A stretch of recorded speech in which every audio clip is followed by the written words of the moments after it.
Very special segment of Navigating Now that we will kick off today and continue for the next 3 consecutive Thursdays.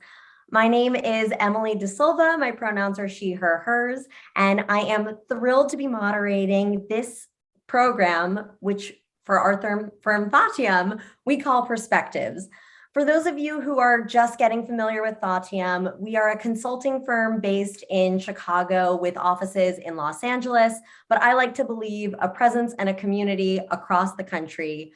We're really passionate about community building, about bringing people into the spaces we create, and providing great opportunities for us to share new perspectives and new thoughts that ignite big ideas. For today's conversation, we are pulling together our Perspectives series, the second part of our Perspectives series, where we like to create the space, as I said a moment ago, for unique perspectives that drive big change within the world, the workplace, and within ourselves. This series is going to focus really deeply for learning and development professionals on harnessing this hybrid moment that we all find ourselves in. The last 18 plus months have unquestionably shaken up our understandings of our work environments and how we interact within them. And this is a huge opportunity for learning and development to step up, take a leading role in what comes next in the hybrid world. So for the first part of our conversation, I'm joined today by our brilliant Vice President of Learning and Development, Grift Krenbrink, to discuss the 10 best practices in hybrid learning. Grift, I'm going to pass it over to you to introduce yourself. All right. Well, thrilled to be here with you, Emily. And what a great intro. I think you might be giving Anthony a run for his money. I'm really excited to be here. I know the conversation that we're going to be having is very topically relevant to us, very topically relevant to the businesses and the partners we get to work with. And I'm imagining extremely relevant, not just to the folks who are tuning in live, but hopefully seeing this in the recorded fashion. How do we harness the power of hybrid and not necessarily see it just as a challenge? So I'm excited to unpack the beginning of this perspective series with you. Likewise, and thank you so much for joining and for being such a leader of what comes in this new hybrid era. For those of you who are not super familiar with what we do in learning and development, we enable and inspire opportunities for ongoing learning and growth within companies, cultures, and employees. And I feel like there has never been a better moment to talk about this. So before we jump in, I'm super curious because Grift, it looks like you are not in a corporate office, and I am definitely not in a corporate office. Where are you zooming in from today? Yeah, I think there's probably, if you did a little bit of a Where's Waldo, there's probably 1,000 items in the background of my Zoom screen. So maybe not Zoom background best practice, but I'm actually in the Midwest. I'm in Ohio, in Cincinnati. As I don't know if you can tell, but the sun is eloquently setting over the hills in front of me right now. So I'm calling in from here, and it's making me feel like I've a great day. The seasons are changing in the Midwest, which I'm not necessarily used to in Los Angeles. Well, to that point, I am in Los Angeles, and Grift and I are both part of Thoughtium's LA-based team. And by virtue of being in 2 physically different places today, but frequently different places from the rest of the team, I feel like we are acutely aware of the hybrid environment. I am physically back holding down the fort in LA, but I love that our team has really embraced the opportunity for those of us who are in different time zones, different offices, even the same time zone or city and in person or at home, to really come together and feel like a collaborative, cohesive team. So with that in mind, I thought it would be really great for us to kick off this perspective series by talking about what constitutes this hybrid moment, how we got here, what we've observed, and then take our audience through some best practices as learning and development professionals we've gleaned over the last full year. I think one thing that comes to mind for me with this hybrid moment is one-on-one in-person connection is vital for me as a person. I am deeply extroverted. I love meeting new people and fostering community, as I know we all do at Thoughtium. But this past stretch in the pandemic of either working from home or working where some of our colleagues will be in person in Chicago, but I'll be over here in LA, can definitely be cause for feeling disconnected. And I know that I'm not alone in that sentiment. Employees have reported in tons of studies from the Washington Post to the BBC that disconnection is high on the list of feelings with remote working. So I'm curious, as a kickoff question for you, Grift, if you have seen this in the marketplace and if you have observed any key components of this feeling of disconnection that you might help speak to a little bit.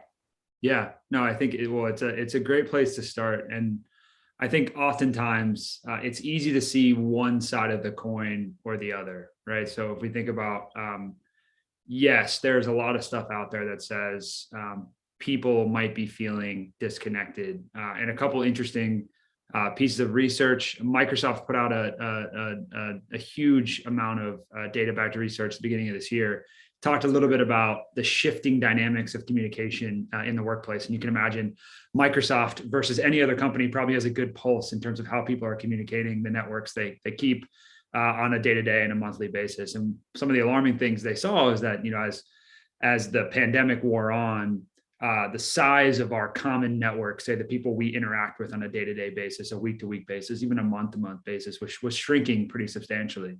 And so you can imagine that probably has two major effects on a workforce. One is you're not feeling as connected. You don't have those superfluous conversations, those water cooler moments, we like to call them, where you start to feel that connection in that fabric of outside of just the working meetings, right? Those hallway moments that kind of make it more of a camaraderie than just a business relationship. So you lose a little bit of that, obviously, in the hybrid space.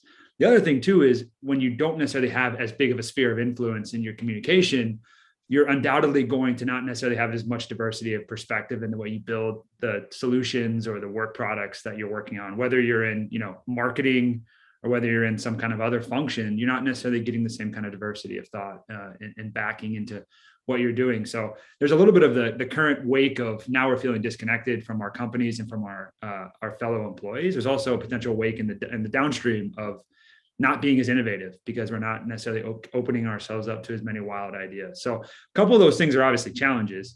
I think we also should talk about the benefits that exist as well. People have really found in a lot of different cases, like a balance in their life that might not necessarily have been there. So while we might see shrinking networks within workspaces, I think people are, in the same report, they're still talking about a feeling of recalibration of their own life and how work fits into their broader, goals and aspirations, as opposed to maybe it's seeing it as two separate entities before this. So sometimes it's easy to talk about the challenge. Sometimes it's not as easy to say, well, there's a challenge, but with the challenge comes amazing opportunity and some benefits that come with that challenge. Another interesting article, a piece of research that I read came out from the National Bureau of Economic Research. And what I found really fascinating about that is not only that employers are buying into this idea of people remote working. I think they said 5% before 2020, 5% of time on average across the entire country of time was going to be spent at home for workers. That's looking like moving forward, not just 2020, 2021, but 20%. So 1 out of every 5 days is expected to be delivered from home. Wow. A very interesting side fact of that is that in 2020 and 2021, 0.7% of GDP spend was in equipping work from home offices. Wow. So not just the fact that people are working from home, but there's a big investment in that happening. And I would say in a lot of ways, people are seeing a ton of return on an investment, which brings us back to our conversation. Mm-hmm. How do we as learning professionals, how do we as people who are trying to give people the keys to enable their careers, enable their paths through their organizations, how do we give them that connection and also give them that ability to see what could be next for them, in a social aspect, in a way to develop their careers? Well, and I think that raises a number of really fantastic points. Also speaks directly to me as someone who spent a good deal of Black Friday looking at a new home office chair. So I am definitely a contribution to that GDP stat. But I love that you mentioned people are now given perhaps even a physical space to reconsider and reconfigure what their careers look like as a result of the fact that we are on this trajectory to work from a non-in-person environment more consistently. And for those of you who are just tuning into this perspectives conversation, this is the first of a three-part series where we are discussing the ways to harness this hybrid moment that a lot of learning professionals find ourselves in, if not all. But the third part of this series will actually be looking forward to future trends. So I'm glad you brought that up. And one of the things that occurs to me from that observation is the fact that within the headspace to process outside of an office what a career and career path looks like, I think a lot of learners are recognizing that on two fronts, learning is a progression. Learning is not merely a singular one-off workshop that you experience one time in person. And similarly, learning is fundamental to establishing a career path. Learning and path are almost synonymous in 2021 and for going forward. And when we think about the impact of that realization on career planning, career mapping, the ways we spend our time and our resources, the opportunity for learning and development to redefine itself, to re-inspire learners, and to reposition companies for a whole new set of growth is really astronomical.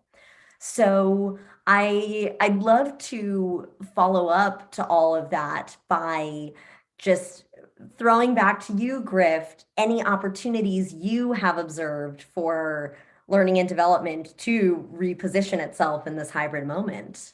Yeah, well, I love the way you just framed that, and as a nerd of statistics, I will say one of the things that I found, I would say maybe it's called three different buckets of what makes this an amazingly paramount moment for learning in any organization. So going into the LinkedIn Learning Report from 2021, and this is all backed in there. The first thing is that organizations are now pretty much across the board saying learning matters and differentiating how we serve our employees. I think over 2/3 of organizations surveyed in that report said that learning is a strategic pillar to our ability to succeed as an organization. So you have on one, let's say with the first pillar, you have organizations buying into learning being a differentiator. That's fantastic, right? The second one is now we're seeing organizations not just buying into learning, but we're buying into learning can happen anywhere. And I think for the longest time, before seeing a situation where we were forced to learn from our couches, from our offices, maybe our bedrooms on a tougher day,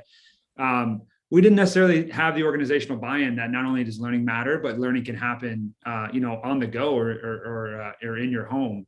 And that same report shows that over 3/4 of organizations are looking to up their spend in terms of virtual and blended learning experiences. So you have not just the buy-in of learning, but you have the buy-in of how it's being done. And that's huge too. And then the third one is people in companies are bought into learning, saying, this is going to be a differentiator for my own career. So you have in the same report, particularly younger generations are saying learning, maybe they've heard the drumbeat of growth mindset throughout their lives across different mediums, but those folks are definitely saying learning is going to be a differentiator for me. And so then I'm looking forward to seeing how my organization gives me learning opportunities, gives me the ability to learn from others, from experts, from self-paced experiences. And so I think it's that three-layered buy-in that's super exciting right now. And it provides a ton of opportunity for what learning can do, but it also provides a ton of onus. Like there's a ton of responsibility now of saying, it's not just about saying learning matters. Now it's about showing it sort of, the proof is in the pudding for us as learning professionals. Proof is definitely in the pudding, and that is a perfect segue into why we've come together to talk today.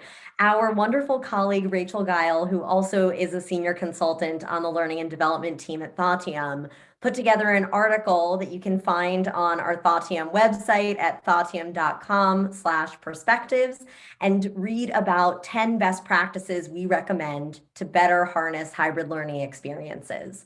A little bit of a mouthful, but I promise it leaps off the page. And something that you just spoke to, Griff, is that the moment we're in has given itself really nicely to a different kind of collaboration than we've seen in the past. I think in my own personal anecdotal experience, but also in a good deal of research, we've seen that collaboration is the kind of work output that comes from only being in person for the most part.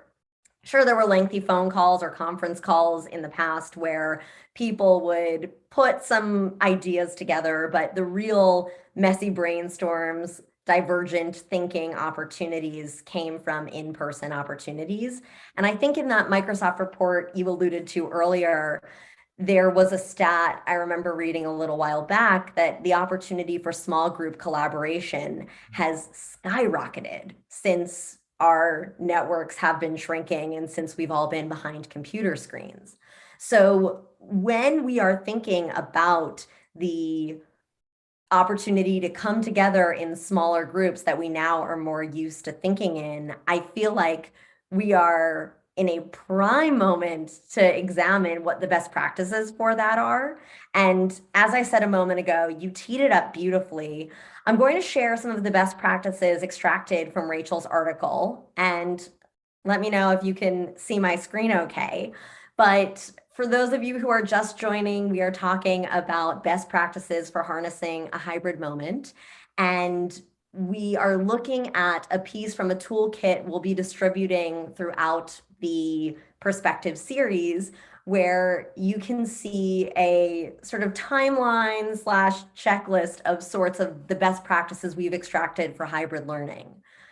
I would love, Grift, since I know you are deeply familiar with hybrid learning experiences and leading them, if you might be able to share with all of us what jumps out to you as one of the more surprising or really new practices that you've seen success in from this list that weaves into your work from the past year. Well, can I say all of them? Yeah. No, all We'll jokes just aside. read off the Yeah, timeline and yeah. go step by step. Well, I think we've spoken to a few of these. There's obviously a lot of power, at least from my perspective, in all of these. One that jumps off the page, and maybe it reads very self-explanatory, but I always think this one is a game changer. Is the right platform for the purpose. And I think as you read that on the screen, you might say, "Oh, well, this is probably just deciding, it doesn't need to be in person, or should it be on, Zoom or Google Meet or Teams." But I think you gotta kind of have to recalibrate what you think of when you see the word platform, and the platform should be more of like, what is the foundation that this particular experience should be jumped off from, and that isn't necessarily just the technology or the hotel conference room that it should be a part of. That's more thinking about like what exactly is the way that we're going to structure the platform of this experience based on what we're trying to achieve. And so, underneath that is a lot of making sure you're practicing good design skills to match purpose to platform, to modality, to mechanism, to the way you do anything from breakout activities to keynote speakers. That the word platform there is extremely important. And so I think that one for me is really a differentiator at this, on this list. But all of these are going to be, when instituted, ways to not just give learning a lift in your organization, but to really see some impact and some really strong ROI. Sure. And for those of you who are interested in reading more about each of these 10 tent poles, which I highly encourage, the article is on our Thoughtium website, thougtium.com/perspectives. But to your point, Grift, I actually see the word platform in two subsequent ways from the way you just described it.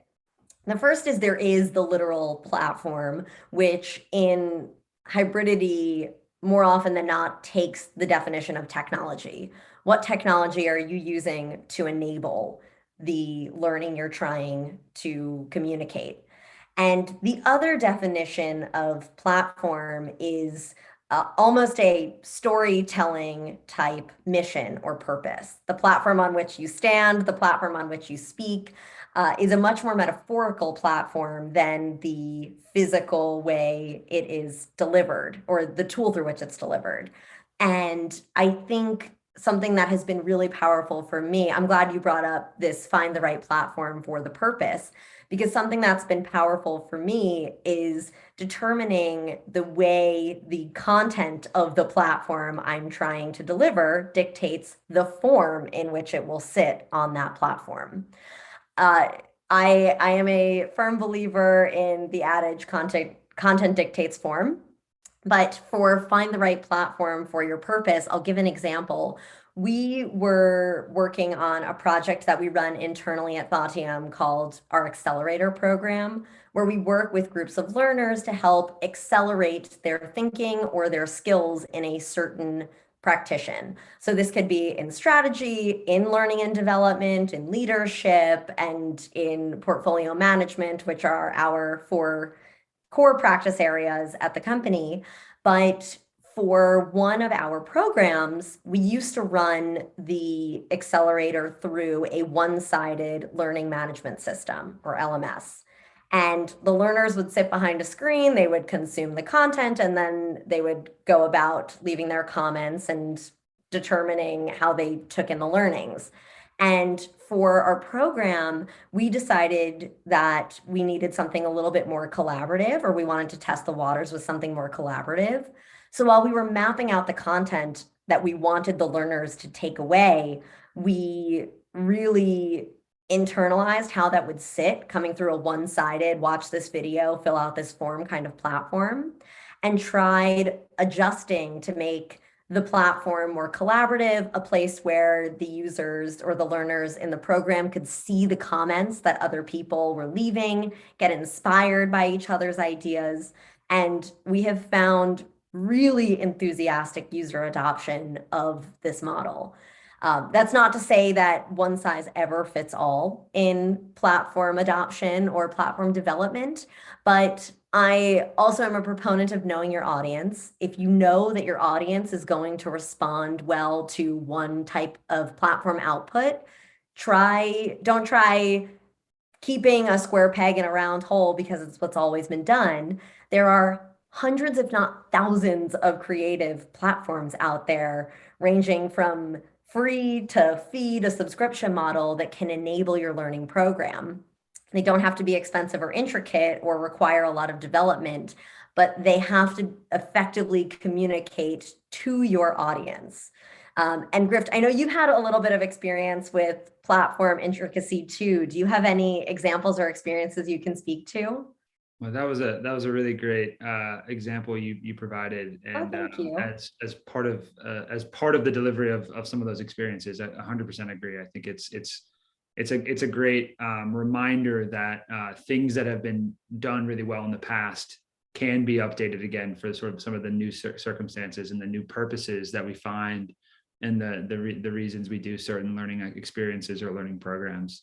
I would also, I think maybe to be really clear on this one, finding that purpose and really carving it out can be so important in finding that right platform. And to your point, that two-sided version of what a platform is. A recent example we have of working with a client is in looking at how we typically do, kickoff or experiences, and we tend to have a lot of experts get up on stage and deliver meaningful addresses and get people excited. And there's a little bit of a rah-rah in the crowd. And I think everyone who's listening might be able to kind of picture that, in a ballroom of sort. But the reality is it doesn't necessarily land the same way in a virtual environment. And you got to really be asking yourself when you're putting together those experiences, what do you want people to get out of those sessions? And if it's those rah-rah moments, then maybe having someone up on stage who's delivering that in that moment isn't the way you're going to inspire that rah. So a couple of things we've been looking at in that space is progressing things out as part of those kickoffs. So actually having people ingest and consume content, maybe in the lead up in the form of a podcast or a video, getting some of that excitement beforehand. So then when they get into the event together in a virtual setting, it's more about releasing some of the channel of that energy into the experience, as opposed to trying to get it or garner it from, a virtual keynote. And so it's just an example of what are you really after? And then thinking about the tools and the things you have in front of you to leverage, and maybe being a little bit of a willing tester to try new things in a way that you might be able to get to that same kind of purpose in a slightly different way.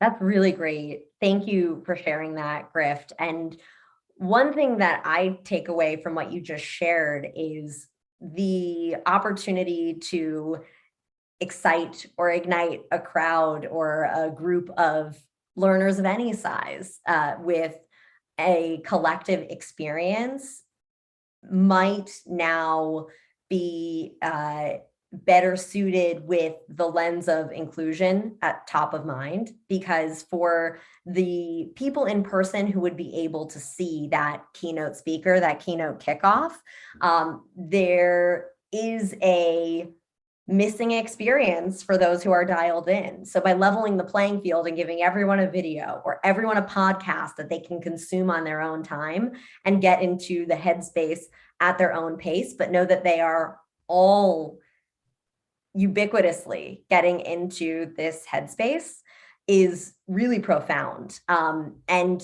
for me, that does inspire a best practice that jumped out to me when we were putting this list together, which is enabling visibility.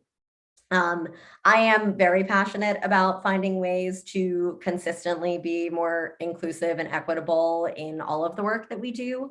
But something that is definitely apparent to me is in this hybrid moment, people who are in person and within proximity to senior management unquestionably get favored for visibility opportunities, whether it is in passing, being able to ask a quick question that then skyrockets their career into one direction, or even just being recognized by the person who can see over your computer screen what you're doing every day.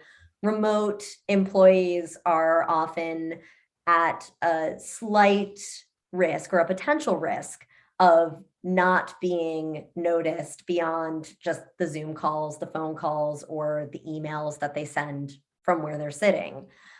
So I've been really inspired by this prospect of constantly finding ways to level the playing field, and doing so through enabling visibility to hybrid learners. I think one of these on the list alludes to balance, which we have really tried to do at Thoughtium, but inspire in our client engagements.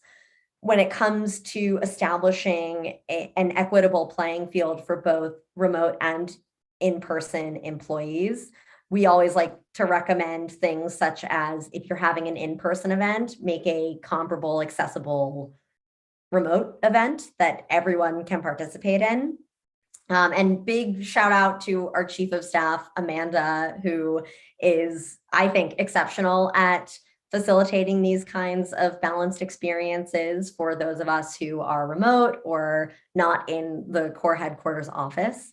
But I think it's really important to keep that fair, equitable mindset top of mind when considering your learners, your employees, your colleagues, because not everybody in this moment has the same access to visibility as we all may be used to.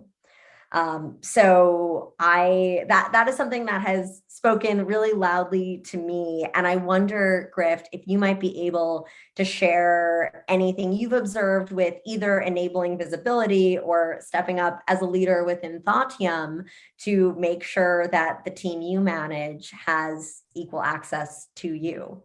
Yeah, well, I appreciate the story there. I think it's,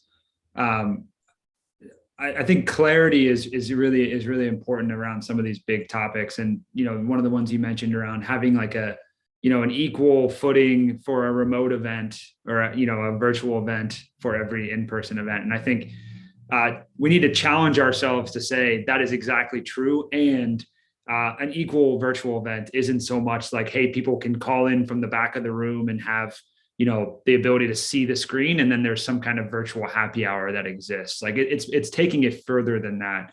A comparable or similar virtual event needs to look, fairly different than what's happening potentially in person. So I think that, just adding that clarity in that having comparability is not necessarily just saying taking the in-person event and funneling it through a virtual lens. And I think that kind of relates to a lot of the things you're showing on the screen right now. When it comes to the balance and the visibility, I think, as a leader in any company, it's kind of your moment too. So we talk about this being learning's moment. It's also manager's moment. And it's manager's moment because this is a chance for you to show like the actual value you bring as a manager to the organization is ensuring that your people know what they're doing, why they're doing it. They feel comfortable, they feel confident, they feel connected to what you're doing as an organization. And so, yeah, it's tougher in a virtual environment. It's tougher having a hybrid team, but that's your job. And frankly, as a good manager, you should be excited about trying new things, trying to level the playing field, getting constant feedback on how that's going. I mean, you're not going to do it right the first time. I mean, heck, none of us have really done this before. So to think that you're going to get it right off the bat is not the way to think about it. It's try things with good intention, take the feedback, be willing to change, be willing to get feedback, and change your course of direction when necessary, and just make sure you're giving people what they need to be great in their roles. And it's not always going to be easy, but it's fun. It's fun, especially when you get it sometimes right and when you learn, because you're going to be able to put those learnings to use. For sure. And I will say something that I have learned from working with Grift is the opportunity to solicit that feedback. Feedback is such a gift. And to recognize that we all are coming into every single meeting, if we are remote, in person, wherever we are, coming off of different experiences, different perspectives, different stresses, different points of excitement or enthusiasm for that meeting ahead, is a really profound recognition. Getting everybody into the same headspace is huge, but also recognizing that what inspires one person may be slightly different from what inspires another is a great way to better lead, better know your team. And I think is something that you can't know without soliciting feedback. So to that point, I actually realized that I didn't even acknowledge the first element on this list, which is creating the space for learning. For anyone who is just joining the conversation, we're talking about best practices in hybrid learning for today's Perspectives Part 1. But creating the space is something I take for granted at Thoughtium. It's a practice we do where we start our meetings by asking a question to create a space where we all can get into the mindset we need to be in for the meeting ahead. We do this at our workshops. We do this in our learning programs, whether it's through an intro video or a quick exercise. And when we first started Grift, I asked you, where are you working from today? This create the space question quite literally creates a metaphorical space where we can be present and be together. And I'd love to hear from you, Grift. I know we have talked in the past about create the space because it's something I get really excited about.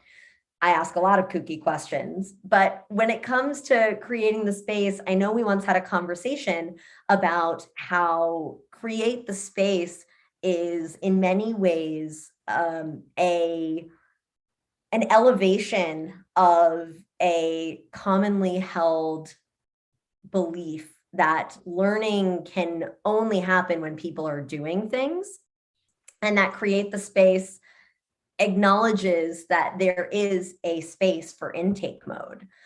So I was wondering if you might be willing to speak a little bit to myth busting that commonly held belief and also the power of create the space. Oh, that's a loaded one.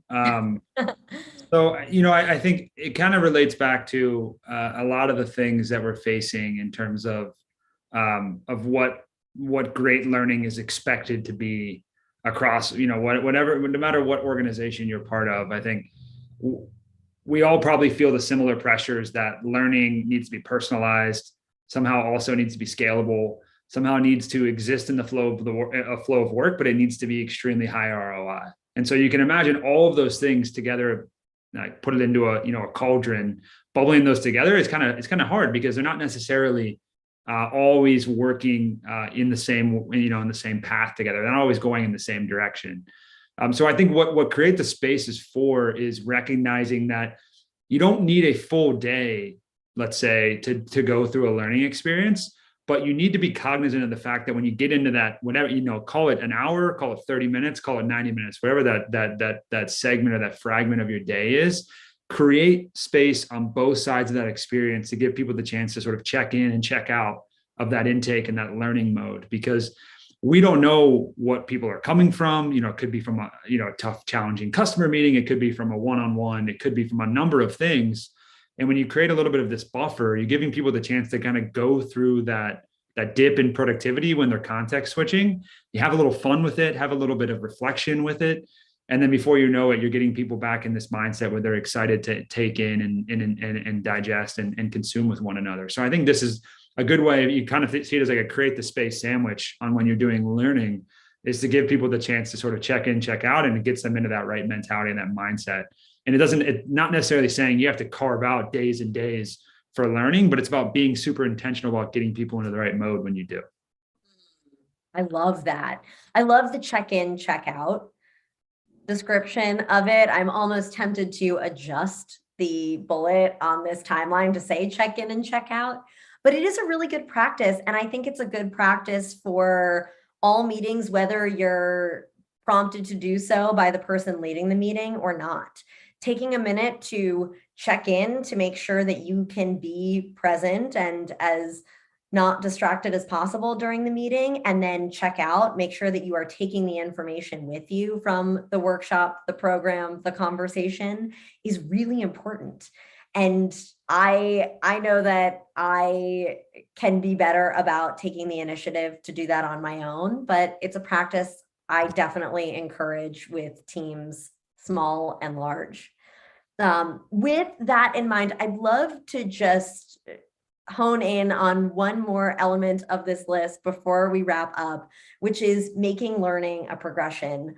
I remember we talked about this at the very beginning of the conversation, but something that our team likes to talk about with frequency is the fact that learning is no longer, not that it ever was, but learning is really no longer an isolated practice. It, in 2021 and for going forward, is so integral to career experiences and team experiences that it is almost more difficult to find a career that excludes learning than it is to find one where learning isn't at the core of optimal growth for all team members. So I would love to just focus a little bit on how we can all consider the progression of learning. And Griff, I'm wondering if you have any recommendations for how teams can get into the mindset of enabling learning outside of one-off workshops. Yeah. Okay. Well, I love to lay out analogies. And the best way Go for it. the best way I can describe this analogy is if you think back to, when you're in middle school or high school or university, ever it might be, and you think about those moments you had where you crammed for a test, how much of that do you actually even remember to this day, right? But if you were doing something you were excited about, practicing for a sport, practicing an instrument, potentially practicing for a play, you kind of remember those moments along the way, right? It's not so much of a consume everything and then spill it out into a test. And the reality is when we're building skills and we're trying to build the knowledge behind them, we need to treat them more like we're practicing for sports. We're practicing for plays, right? We're actually practicing because that's the way that we tend to learn how to do things. It's not just about watching something being done or cramming something in and then being able to do it. So that's what the basis of a learning progression is. It's giving people the chance to go through things sequentially, in a way that builds and makes sense, and a chance to reinforce, to pull through, to practice, to apply, to fail and learn from failing. All of that is so important in our learning process as human beings. And that should be exactly how we treat our learning progressions in any organization that we're part of. Now, the watch out on our learning progressions is, oh, we're going to make this a longer learning journey, so why don't we just stuff as many possible things into this thing as possible? Because now we have 6 months versus a 3-day workshop. You shouldn't really think of it as a way to get more and more topics or skills into something. Now, you definitely can think about adding a few as you expand the time horizon, but you should really be thinking about progressions more as a chance to build mastery and expertise and practice and reinforcement. And so you would want to see it, a learning progression where you're focusing on 3 or 4 things, and you're really focusing on those 3 or 4 things. You're giving people the chance to go through those cycles consistently, because that's what's going to really help you focus on the few priorities for learning that then light up the business as well. Wow. Well, you are now inspiring me. I almost want this visual that we're looking at on the screen to make learning a progression at the middle, and then have lots of spikes around it that are everything else tangential. But at the risk of that looking too much like a coronavirus, I'm going to stop sharing my screen for a moment. And thank you for sharing that, Grift, because it's so true that those experiences that we collect along the way resonate with us far more than the equations we crammed to remember for the next day's test. It's a really beautiful analogy, so thank you. But with that in mind, are there any key takeaways that, if you were to think about harnessing best practices in hybrid learning, if everyone could take away one thing from what you have to teach and what you have to share, Grift, what would that one thing from this dialogue be? Well, I would first off preface it by saying none of this is teaching. A lot of this is just what we've learned from experience. And so a big thing, well, I'm gonna take 2. I'm always a little bit greedy. Okay. I'm gonna get 2 key takeaways. It's okay. I often pick 2 topics as well. So I think the first one is leveraging the power of the people in your organization. And I mean that in a few, I'll call it 2 big ways. One is what we're seeing across the board, across industry, across learning type of journey or program, is that the power of social learning is real, and it's impactful, and it's a way that people not only learn, but they build diversity of perspective. They build almost a more holistic understanding of the topics, of the content, of the behavior, of the skills that we're talking about. So leveraging the ability to look into those social learning platforms, whether it's in continuing to do workshops or getting into smaller group social learning pods or whatever you want to call them. Leverage that power, and don't necessarily just rely on the power of the experts in your organization, because you'd be surprised what a group of 6 to 8 people can accomplish when you put them into a 60-minute meeting together. So that's one of the parts of that. The second piece I would say is leverage your managers. We talked about that. Managers have to have a huge role, not just in the experience of how someone is performing in an organization, but how they're learning. And if learning is going to be a career differentiator for you as an organization, your managers have to always be seeking learning opportunities for their people. They have to be checking up. They have to be involved in those, giving people the chance to practice. They got to really be bought in to the learning experience that their people are going through. Because if it's going to be a strategic differentiator for you, you need your folks who are managing on the front line, or maybe even the second level, extremely engaged. Ensuring that learning experience is carved out in terms of the time allotted that someone can make sure they're going through it. So I'd say the first one is leveraging the power of people in the organization, not trying to do everything as learning professionals, because we got a lot to do anyway. That's the first one. The second one is there are no experts in the hybrid space. As much as we like to put out best practices, and we've learned a lot along the way, the reality is we have a lot more learning to do. There's a ton more to understand. We're just on the precipice of remote work and how it's going to be taking up, as we talked about at the beginning, 1 out of every 5 days of work output is going to come from home now. And that's huge. That's going to continue to show up in different ways. And all I would say is, as learning professionals, test things out, but make sure it's an intentional test. Don't just test to test. Make sure you're tying things to the strategy you have as an organization. Those are the ways that you're going to really see value is if you're testing types of different learning modalities and strategies tied back to what you're trying to accomplish as an organization, not only will you build better partnerships of people who you need, like those people we talked about in point one, to make sure learning takes a strong foothold in your organization, but it also is going to be really good reason for why you did in the first place and how you're going to learn more and you're going to continue to move forward. So I think it's the first one is leveraging power of people. The second one is willing to test and learn and prototype. I love that. And as you're saying it, I'm sitting here nodding and realizing what a gift it is that I get to work with our specific team and so many brilliant learners across a plethora of organizations and companies who are committed to learning, to developing what there is to know in this hybrid space, and to also have leadership that supports and is excited about learning. So Grift, thank you for lending that perspective and all of your perspectives. I know that we are working toward our next conversation in the series where we are going to put some of these best practices into practice with hybrid learning success stories. And for that, I'll be joined by my amazing colleague, Madison Wright, who is a senior consultant of learning and development at Thoughtium. And before we get to that conversation, I can't encourage you all enough to please read the full article, listicle, whatever you want to call it, of top 10 best practices for enabling hybrid learning. Grift, thank you so much for joining me today for this perspectives conversation.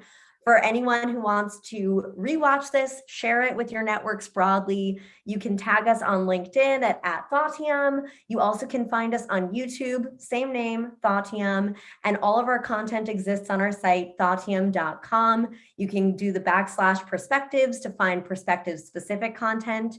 And throughout the series, we'll be distributing the 10 best practices article, a toolkit, and so much more. So, Grift, thank you again, and wishing everyone a wonderful evening ahead. Thanks again, Emily. Happy Thursday, and really, really enjoyed this.